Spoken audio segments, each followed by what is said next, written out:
দুই বাংলার জনপ্রিয় তারকা সৃজিত মিথিলা ক্যারিয়ারের পাশাপাশি ব্যক্তিজীবন নিয়েও বেশ আলোচিত থাকেন এই দম্পতি।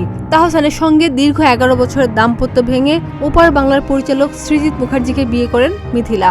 শুরুতে ভালোই চলছিল তাদের সংসার, তবে এখন আর সৃজিতের সঙ্গে এক ছাদের নিচে থাকেন না মিথিলা। ফলে সৃজিত মিথিলা দাম্পত্য নিয়ে সৃষ্টি হয়েছে নানা গুঞ্জন, শোনা যায় বিচ্ছেদ চর্চাও।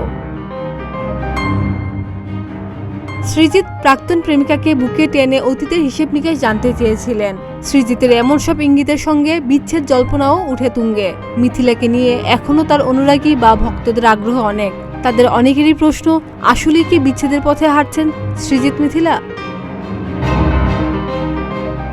সম্প্রতি এক সাক্ষাৎকারে দেখা যায় মিথিলাকে। সেখানে সৃজিতের সঙ্গে অভিনেত্রীর রসায়ন নিয়ে প্রশ্ন ওঠে, কিন্তু এ নিয়ে মুখ খুলতে একদমই নারাজ মিথিলা। স্পষ্ট জবাব, তিনি কিছু বলতেই চান না। আসছে ভালোবাসা দিবসে মুক্তি পেতে চলেছে মিথিলার নতুন সিনেমা, নাম জলে জলে তারা। সাক্ষাৎকারের প্রসঙ্গ ছিল তার সাম্প্রতিক এই কাজটি নিয়েও। সেখানে সৃজিত প্রসঙ্গ উঠতেই মিথিলার জবাব, আমার মনে হয় আমরা সিনেমাটি নিয়েই কথা বলি, কারণ আমি দেখেছি যে এই ব্যক্তি জীবন নিয়ে কথা বলতে গেলে সাক্ষাৎকারের এই কথাগুলো ছোট ছোট অংশ সামাজিক যোগাযোগ মাধ্যমে ছড়িয়ে যাবে। ছোট ক্লিপগুলো বারবার অপ্রাসঙ্গিক জায়গাগুলোতে দেখানো হবে। সেজন্য আমি সিদ্ধান্ত নিয়েছি যে এই বিষয় নিয়ে কোনো কথা বলবো না। সৃজিত ও মিথিলার রসায়ন কেমন সে প্রসঙ্গ সরাসরি এড়িয়ে যান মিথিলা। বলেন, বরং সিনেমায় আমার আর নাইমের রসায়ন কেমন আমি তা নিয়ে আরো কথা বলতে পারি।